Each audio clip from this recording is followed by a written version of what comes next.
Good morning, Super Scholars. Miss Gross here to go over the Rock the Test PowerPoint slides with you again because we have a math test today. And I purposely, when I did this one, called it a math check-in instead of an assessment because I wanted it to feel a little less stressful for you all. Okay, I know we're learning from home, and some of these tests can seem stressful and daunting, but I want for you all to know that you got this.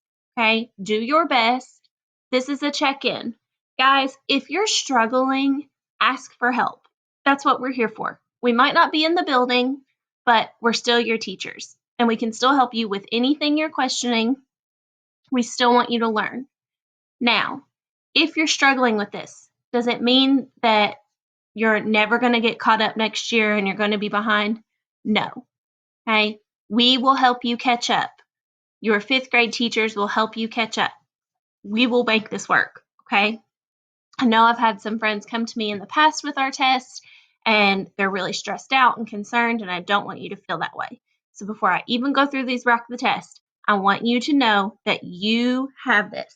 You are going to be successful as long as you try your best. We're still in school, so don't give up, okay?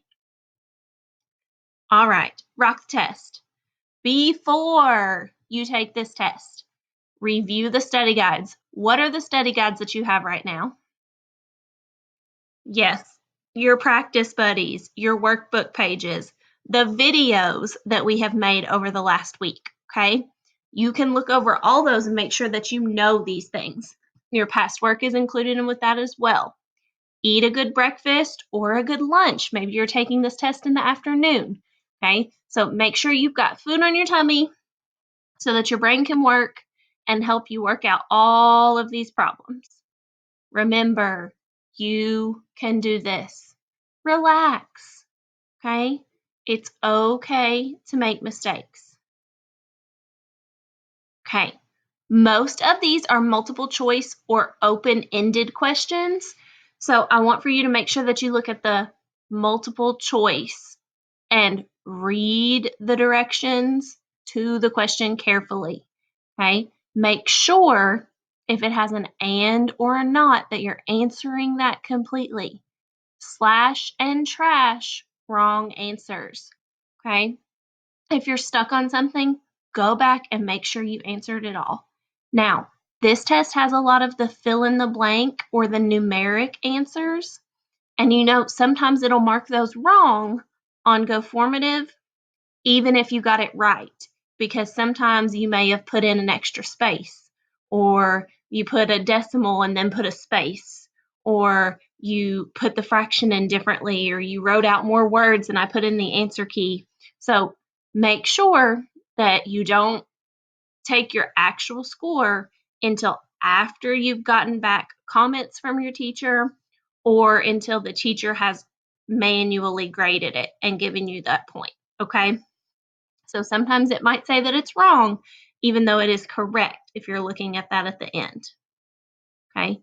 If you're stuck, skip it, go back. Okay.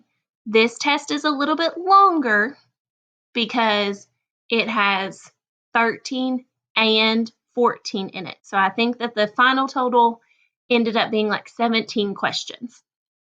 Okay. So it's a little bit longer, but a lot of them are like a part A, part B kind of situation. So they're really not all that long. But this test being 17 questions should not take you all day to finish. If you're stuck on something, skip it, go back, and if you don't know, make a best guess. Okay? Don't sit on one question for 2 hours. If you're stuck on something, you can always come to our office hours at 1 o'clock and we are happy to help you. Okay, open-ended questions. There is one open-ended question on this, and you are going to use show and tell. Even when you're using show and tell, you can still restate your question and answer all parts. You're not going to have that evidence from the text, but you still need to explain the answer. That's in that tell, okay? I know some of you for these have just been writing like the answer, but make sure you're doing that show and tell. I know Gianna, for example, she did a great job on her last test of making sure she put her show on one side and her tell on the other. And I could see her work. And then she told me step by step what she did. It was a great job of using show and tell on an extended response question, even though we're learning from home. Okay, these are practice restates. We're not going to go over those today because you don't need that skill at the moment. Make sure that you're restating it, breaking it apart step by step, and explaining each step. Imagine that this reader has no idea how to solve this problem or what you would do to get there. Explain why you did each step. Okay, so why did you choose to multiply here instead of divide or add instead of subtract? Use transitional words. First, I did this. Next, I did this. Then, I used this operation. Finally, I got da-da-da-da-da for an answer. Okay, use those words, and that's going to beef up your answer, and it's going to turn it from a 1 to a 4. Okay, look back to find your answers. Some of these will be helpful when you look back and see kind of how the questions before have phrased them and will help you. We're going to skip over text evidence because we're taking a math test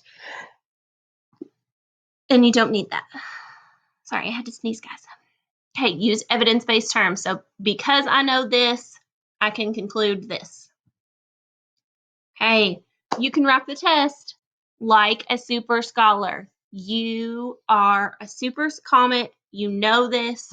Okay, do not stress. Relax. Okay, your teachers are here to help. If you need anything at all, please ask for help. Have a wonderful day, super scholars. You got this.